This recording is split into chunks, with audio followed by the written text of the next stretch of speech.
Chapter 1 की exercise में अगर हम वापस आए, पास पेपर्स हमने शायद 2019 के कवर कर लिए दोनों। ऑटम 2018 का पेपर हमने कवर कर लिया। पिछले टेस्ट भी आज मिल जाएंगे। आज दी स्प्रिंग 18 में अगर हम देखें तो एग्जामिनर ने टेस्ट किया ये chapter for 6 marks on page 21। Spring 18 क्या टेस्ट किया? For 6 marks describe the interpersonal and informational role which managers perform in accordance with Henry Mintzberg. 6 role थे। क्या थे 6 role? Figure head, leader, liaison, monitor, disseminator, spokesman. सीधे सीधे उठा के vomit कर दो, छीनो रोक। 6 के 6 रोल, 6 नंबर बटा इजी। उससे पीछे टेस्ट किया उसने ऑटम 17 में ये चैप्टर 6 + 3 9 + 6 15 + 6 21 मार्क्स। 6 + 3 9 + 6 15 + 6 21 मार्क्स। और चैप्टर 1 चैप्टर 2 मिला के 25 मार्क्स का पेपर है। उसने 21 मार्क्स चैप्टर टेस्ट कर लिया। क्या टेस्ट किया? Question number 1, Pak bank limited is a traditional bureaucratic organisation. ये तो शायद अभी हमने पिछले टेस्ट में भी अटेम्प्ट किया है। क्या ख्याल है? रोजा बतमोस काउंटर के अकॉर्डिंगली क्रिटिसिज्म ऑफ ब्यूरोक्रेसी क्या है? और साथ 3 सक्सेस फैक्टर आपको बताने। साथ Max Weber identified authority as getting things done by giving orders and having those orders are accepted as justified and legitimate. Briefly explain the different types of legitimate authority identified by Max Weber। तो ये पहले book में था topic, अब book में से आई के अपने टॉपिक निकाल दिया, तो काट दें, ये क्वेश्चन हमारे लिए है ही नहीं। और 7-6 नंबर के लिए briefly discuss the concept of mentoring. Mentoring a long term relationship with a trusted adviser. कौन हो सकता है? और साथ अब manager also play the role of a mentor for his staff. Discuss what steps may be taken by a manager for effective mentoring of his staff. क्या करना चाहिए? Interacting with mutual respect, making unsolicited calls, nurturing and encouraging the mentee, responding to the need of man. मुश्किल थे, easy थे ये। उससे पीछे test किया उसने 8 + 5 13 मार्क्स के लिए। Explain briefly the salient feature of the classical theories of management and the present day behavioural studies of management. Present day behavioural studies कौन सी हैं? Modern theories. क्लासिकल और मॉडर्न में 4 डिफरेंसी, 4 डब्बाज हमने कल पढ़े, वो चारों छाप दो। 8 नंबर। 5 नंबर के लिए briefly describe any 5 functions performed by senior management in a typical large size business organization। क्या पूछे उसने? any 5 functions of senior management। functions of senior management ये क्या होगा? फयाल ने बताया हमेशा। Planning, organising, commanding, coordinating, controlling. उसमें कंट्रोलिंग सीनियर मैनेजमेंट का नहीं है, तो 4 वहां से बताए जा सकते हैं। हमने फंक्शन कुछ पीटर ड्रकर ने भी शायद बताई चीजें। Responsibilities, setting objective, organising, communicating, measuring, developing people. हाँ, ये सीनियर मैनेजमेंट के हैं। इन ओपन क्वेश्चन है, कहाँ से आंसर देना है, जहाँ से मर्जी दे दो, लेकिन कोशिश करनी है टॉप मैनेजमेंट वाली बातें करनी है, लोअर मैनेजमेंट कंट्रोलिंग वाली बातें नहीं करनी। क्या ख्याल है? कोई स्पेसिफिक आंसर नहीं है। उससे पीछे टेस्ट किया एग्जामिनर ने 6 + 9 15 मार्क्स के लिए ऑटम 16 में। State the important characteristics of Japanese company as illustrated by William Ouchi in theory Z. सिर्फ जापानीज, अमेरिकन नहीं। थ्योरी जी क्या कहती है? नहीं, सिर्फ और सिर्फ जापानीज मैनेजमेंट बतानी है। और साथ 9 मार्क्स के लिए द टर्म ब्यूरोक्रेसी में indicate negative connotation of excessive reliance on cumbersome rules and regulations and their strict implementation resulting in delays and frustrations. However, Rosemary Stewart stated that bureaucracy is an essential feature of the present day work environment. Explain briefly the reason why she considered bureaucracy to be an essential feature in all organization. तो ये निकाल दिया उसने syllabus से। अभी पिछले paper में भी ये रीज़न टेस्ट की उसने फीचर्स के साथ, पास में भी उसने टेस्ट की थी। तो आई क्या आपने समझा बहुत टेस्ट हो गया, अब इसे निकाल देना चाहिए, तो निकाल दिया उन्होंने सिलेबस से, आउट कर दिया, काट नहीं, इसको भी हमारे लिए नहीं है ये। उससे पीछे टेस्ट किया उसने 14 मार्क्स के लिए chapter according to Henry Fayol managers are delegated formal authorities within the organization framework to enable them to perform their main function task of management. 5 task थे जो हमने शायद पहले टेस्ट में भी अटैम्प्ट किए 10 मार्क्स के लिए। और एग्जामिनर क्या कहता है, the performance was very poor. क्यों पुअर थी? हमने हाथ किया था स्टूडेंट्स के साथ, बुक के अंदर 5 वर्ड से और मैंने 10 नंबर का टेस्ट कर लिया, तो परफॉर्मेंस कैसे अच्छी होती। Most of the students were unable to distinguish between management functions and the principles of management. और कुछ ने समझो हेनरी फॉयल है और 10 नंबर हैं तो वो 5 वर्ड्स तो हो नहीं सकते। प्रिंसिपल ठोक दिए, principles of management, scalar chain होनी चाहिए, इक्विटी होनी चाहिए, स्पिरिट डिकॉप होना चाहिए। क्यों? भूल गए कि फंक्शन टास्क है, प्रिंसिपल नहीं है वर्ड।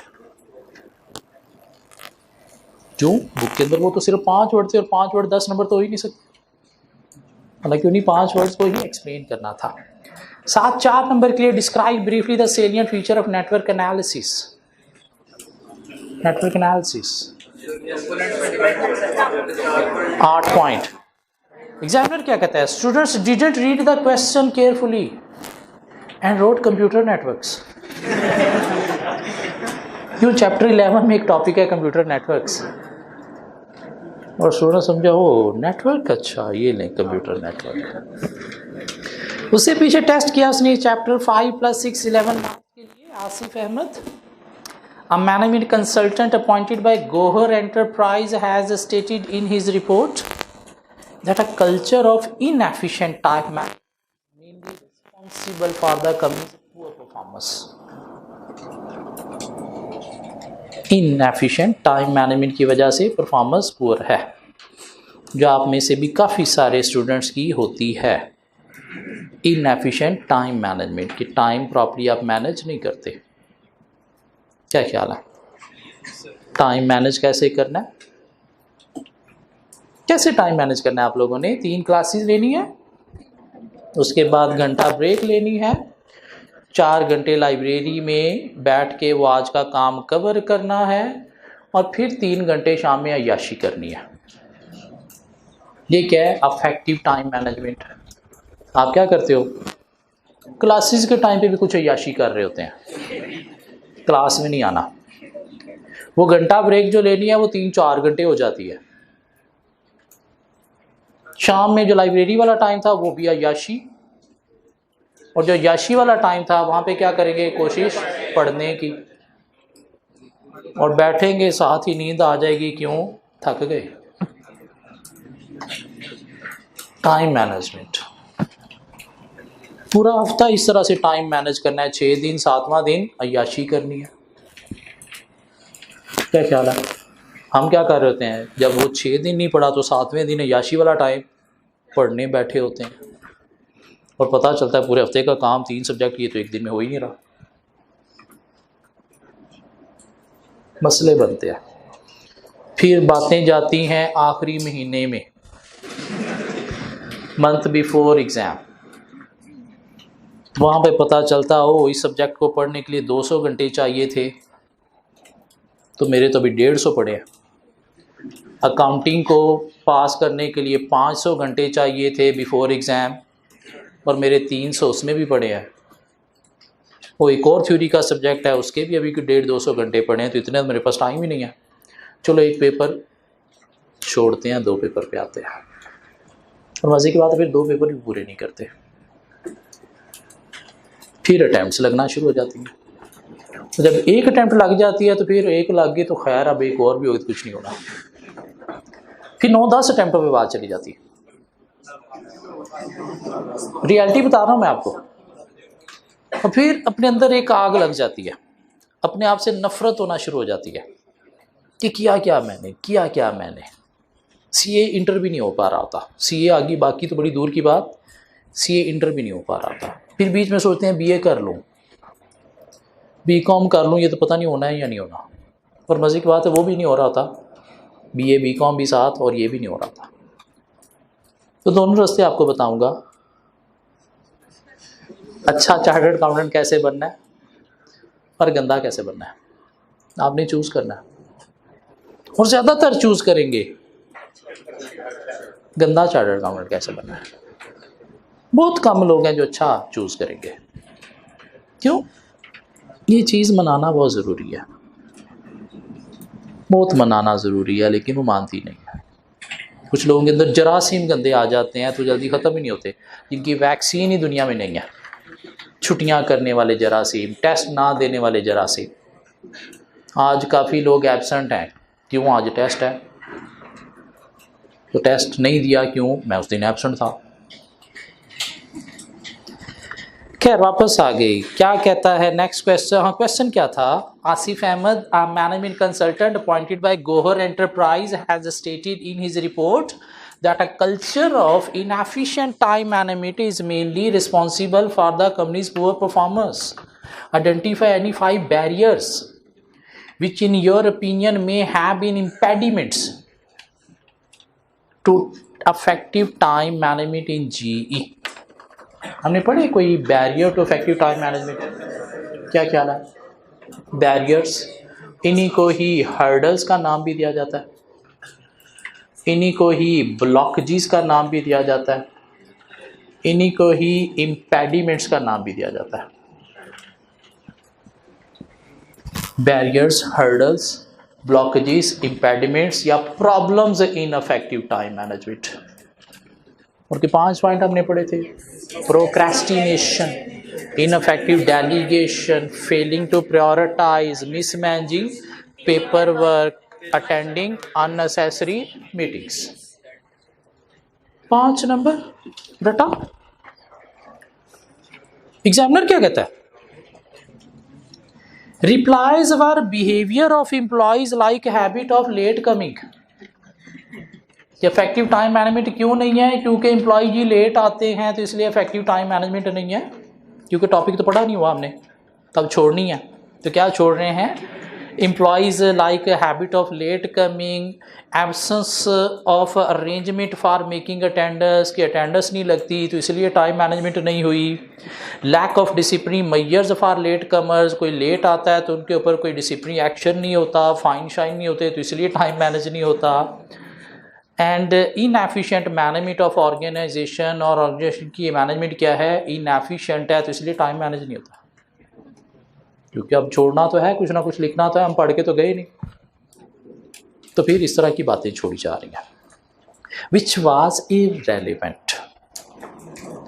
साथ एक 6 नंबर के लिए क्वेश्चन टेस्ट किया। According to Max Weber, ideal bureaucracy provide organisation structure to rationalise and coordinate various human activities in an organisation.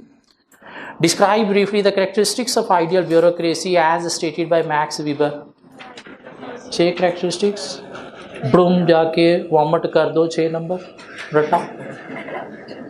उससे पीछे टेस्ट किया उसने 8 + 8 16 + 6 22 मार्क्स के लिए चैप्टर 1।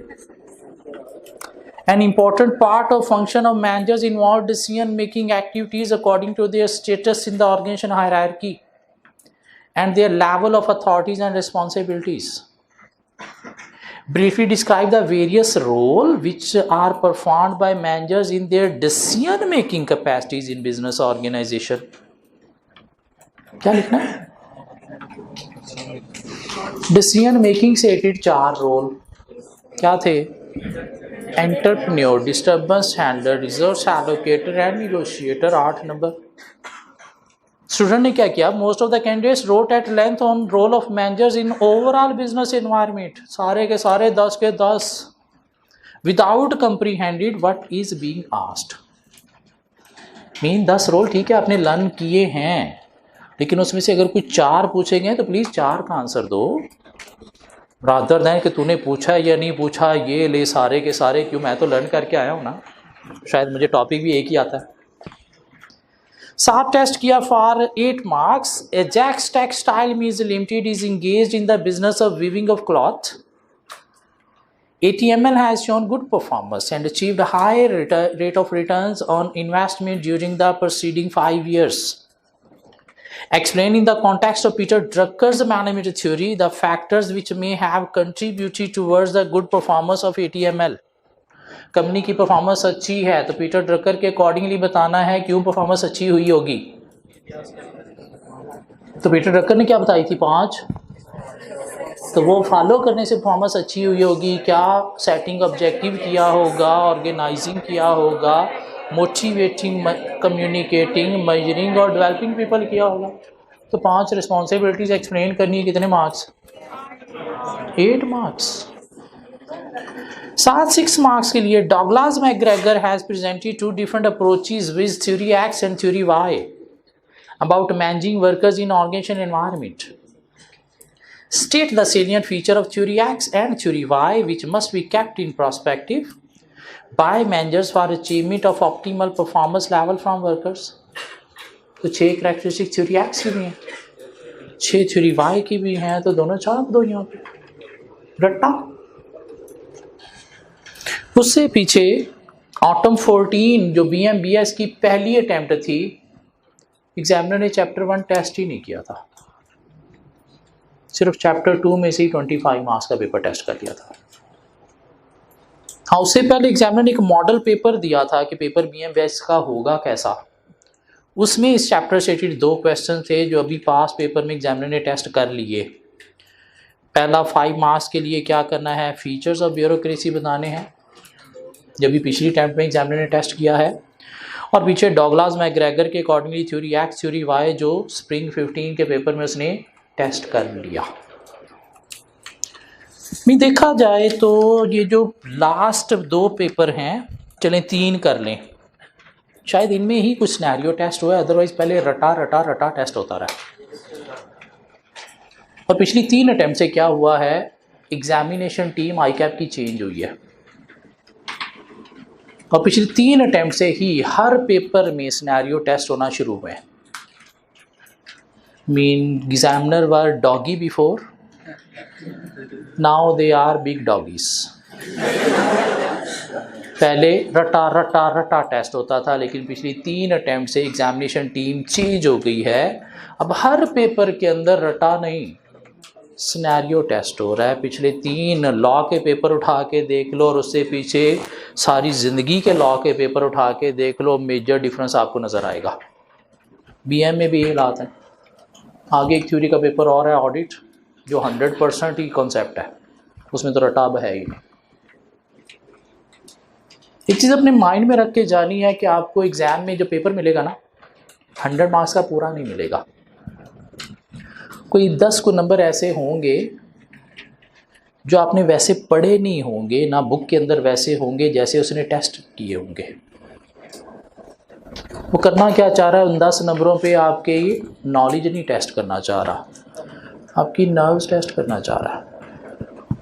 क्या आप उन 10 नंबरों को सर पे बिठा लेते हो, मारे गए लुटे गए, एग्जामिनर की dash dash dash out of syllabus test कर लिया, ओ टीचर ने भी ये चीज़ हमें पढ़ाई नहीं, हाँ सर पे सवार कर लेना है, मारे गए लुटे गए, क्यों बाकी 90 मार्क्स का पेपर हमने झक मारनी है, उसमें से तो पास होना ही नहीं हमने। तो करना क्या है, पहले वो जो 90 मार्क्स का पेपर है वो अटेम्प्ट करना है, उसके अंदर 50 नंबर हैं, ठीक हो गया, वो सिक्योर करने हैं। अब ये जो 10 नंबर का पेपर है ये आप नहीं, हॉल के अंदर बैठे हुए किसी को भी नहीं आता, हर किसी ने क्या करनी है, अपनी अपनी छोड़नी है। तो आपने भी क्या करना है, उसका टाइम उसे देना है, जो भी दिमाग में आता है वो लिखना है। अगर आपने वो क्वेश्चन ही छोड़ दिया तो एग्जामिनर को आपने चांस नहीं दिया मार्क्स देने का। हाँ, अगर उसके बारे में कुछ छोड़ दी जो शायद आपको लग रहा है गलत है, लेकिन हो सकता है एग्जामिनर को कोई एक आध बात पसंद आ गई तो हो सकता है वाह कह के 2-4 नंबर दे दे, कि उसका कोई पेट आंसर तो है ही नहीं, उसका कोई पेट आंसर नहीं है, हर बंदे ने डिफरेंट ही आंसर देना है उसका। और अगर उसमें से एग्जामिनर को कोई एक दो बातें पसंद आ गई तो एक दो नंबर हमें 48 से 50 पे लेके जा सकते हैं। इसलिए कोई भी क्वेश्चन छोड़ना नहीं है, नेगेटिव मार्किंग नहीं है, जो भी दिमाग में आता है उसका टाइम दे के कुछ ना कुछ लिखना है, लेकिन जो लिखना है बड़ा खूबसूरत, गीची मीची कांटे उसके अंदर नहीं होने चाहिए। क्यों? खूबसूरत लिखा होगा, पीछे पेपर सारा बड़ा अच्छा था तो एग्जामिनर हो सकता है इसको भी वाह कह के टिक टिक टिक टिक करके नंबर दे दे। क्यों? इसका पेट आंसर तो है ही नहीं, और पढ़ने बैठ गया तो अल्टीमेटली टाइम ही वेस्ट करेगा। क्यों? इतना खूबसूरत लिखा जिसमें बच्चा तो ये अच्छा है, क्यों? इसने पीछे 90 मार्क्स का पेपर ठीक अटैम्प्ट किया। तो इसलिए माइंड में रख के जाना कि हमें 100 नंबर का पेपर नहीं मिलना, इवन अकाउंटिंग में भी 100 नंबर का पेपर नहीं मिलना, हमें 85 to 90 मार्क्स का पेपर मिलना है, जिसमें से हमने 50 नंबर लेके आने हैं। कुछ एक्सरसाइज के क्वेश्चन मिलेंगे हमें पास पेपर के अलावा, कुछ क्वेश्चन हमारा क्वेश्चन बैंक हर सब्जेक्ट के साथ उन्होंने दिया हुआ, उसके अंदर कुछ क्वेश्चन है तो वो यहाँ पे इंक्लूड किए गए हैं। कुछ क्वेश्चन आए बाएँ शाएँ लाइक ACCA, ICAEW, ICMA से भी उठाए गए हैं ये प्रैक्टिस क्वेश्चन के अंदर, जो एग्जामिनर टेस्ट करते हैं। क्या है question number 1? Frederick W. Taylor pioneered the scientific management, outline the principles of scientific management. तो एग्जामिनर ने पिछली से पिछली अटेम्प्ट में ये क्वेश्चन टेस्ट किया, 4 नंबर के लिए, 2 नंबर के लिए क्रिटिसिज्म भी पूछा। Question number 2, 3 type of skills are important for successful management performers: technical skills, human skills and conceptual skills. हमने कहीं पे पढ़े मैनेजमेंट के 3 लेवल्स हैं।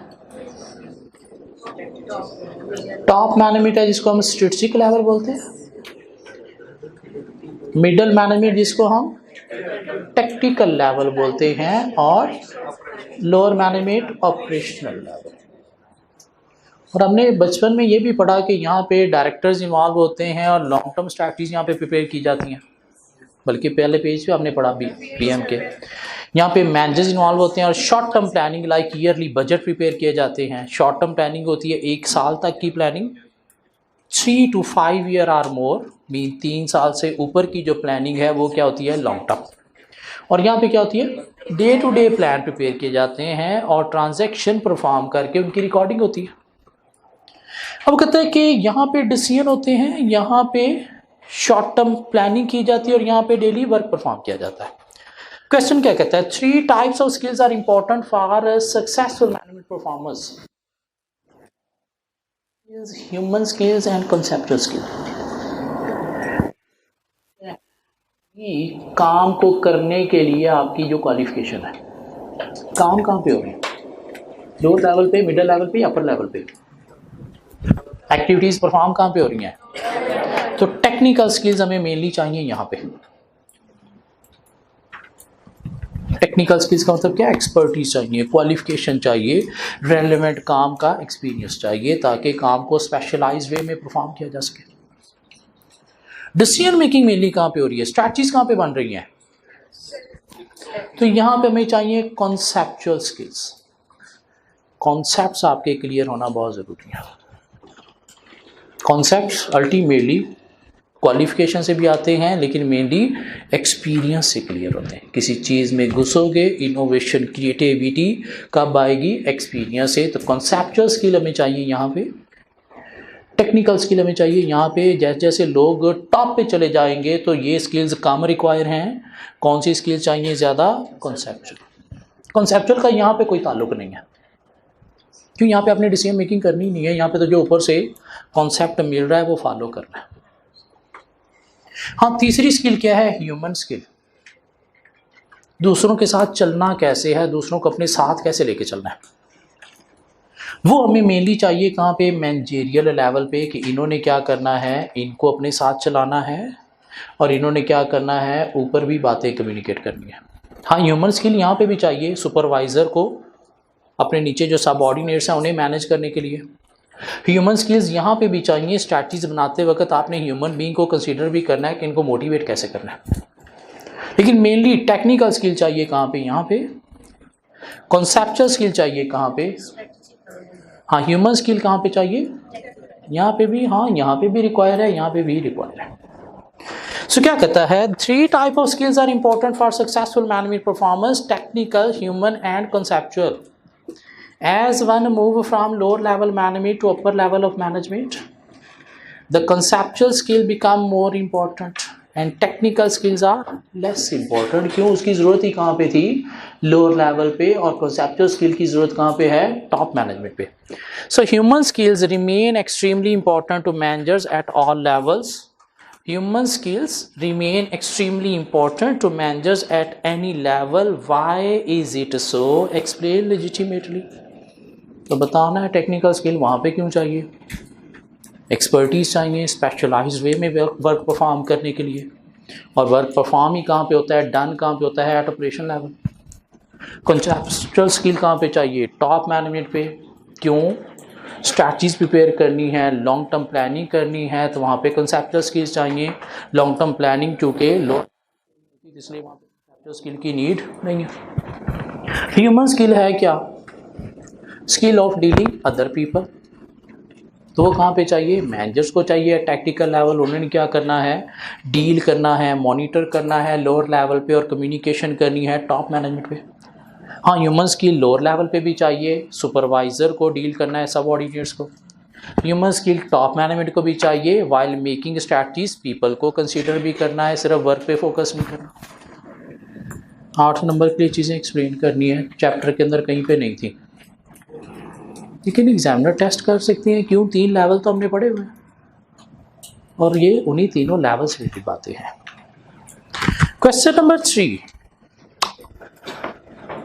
Henry Fayol was a key contributor to the classical view of management and identified 5 functions of management which apply to any organization. The planning, organizing, commanding, coordinating and controlling mean। अगर आपको heading भूल गई है तो ये लो नाम। करना क्या है, what are the key characteristics of the classical view of management, इनको एक्सप्लेन करना है 10 नंबर के लिए। और यहीं से 10 नंबर के लिए एग्जामिनर ने क्वेश्चन उठाया, ICMA का क्वेश्चन था ये, लेकिन भूल गया कि मेरी बुक के अंदर सिर्फ 5 वर्ड थे। अब उसने आके बुक के अंदर फिर इनकी एक्सप्लेनेशन भी इंक्लूड की। So question number 4, list the 5 main duties of management as identified by Fayol. List का मतलब क्या है, सिर्फ 5 नाम। कौन से, जो ऊपर वाले क्वेश्चन के अंदर दिए गए थे।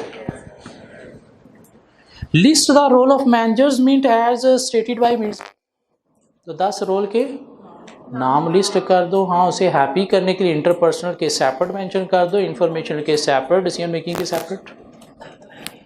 Suggest with the reason which view of the role of management you consider more realistic. कौन सा रोल मोर रियलिस्टिक है, तो सारे ही रियलिस्टिक हैं, कोई से 2 जस्टिफाई कर दो। कौन से 2, डिसएमिनेटर जस्टिफाई कर दो कि टॉप लेवल पे जो भी डिसीजन लिए हैं वो लोअर लेवल पे कम्युनिकेट किसने करने हैं, मैनेजर्स ने, तो ये मोर रियलिस्टिक है। ऑर्गेनाइजेशन के अंदर कोई इश्यूज आ रहे हैं तो उनको रिजॉल्व करने के लिए डिसाइड किसने करना है, मैनेजर, मोर रियलिस्टिक है। रिसोर्सेज कहाँ पे यूटिलाइज करने हैं किसने डिसाइड करना है, मैनेजर ने, तो ये मोर रियलिस्टिक है। सारे मोर रियलिस्टिक है। फिगर हेड भी मोर रियलिस्टिक है, बाय रिप्रेजेंट किसने करना है, मैनेजर्स ने। Question number 5, interpersonal communication takes place in an environment which is influenced to a considerable extent by prevailing attitude and behavior of individuals. The degree of feeling of friendliness or hostility का मतलब क्या था, unfriendliness. The degree of feeling of friendliness or hostility mean unfriendliness determine the characteristics of the communication environment. अच्छी communication friendliness में होगी या unfriendliness में, friendliness में। अनफ्रेंडलीनेस में तो आप एक दूसरे की शक्ल तक देखना पसंद नहीं करते, तो बातचीत तो फिर क्या होनी है।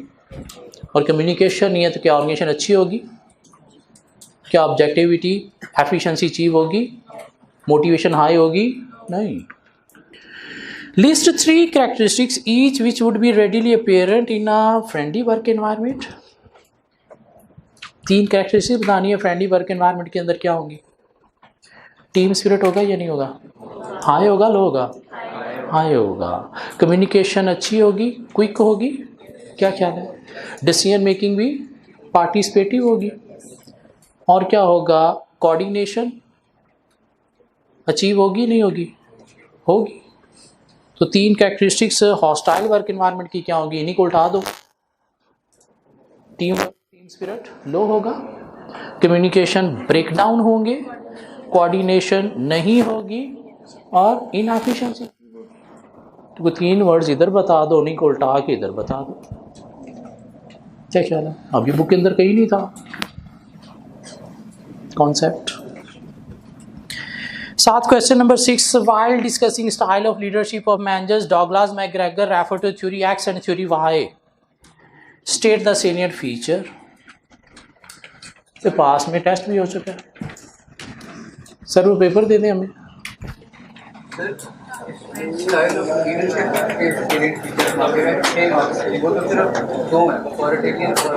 लेकिन मेनली आपने वो थ्योरी एक्स पे स्टाइल वो अप्लाई होना है, तो उसकी कैरेक्टरिस्टिक्स कह रहे हैं कि क्लास में ना ये जो सिनेरियो बेस्ड एक्टिविटी होनी चाहिए 10-15 मिनट की डेली हो जाए तो अच्छा रहेगा। अच्छा, इस तरह से है कि कुछ scenario based question examiner test करते हैं। ऑलमोस्ट हमारा हाफ पेपर सिनेरियो बेस्ड है, हाफ पेपर हमारा जो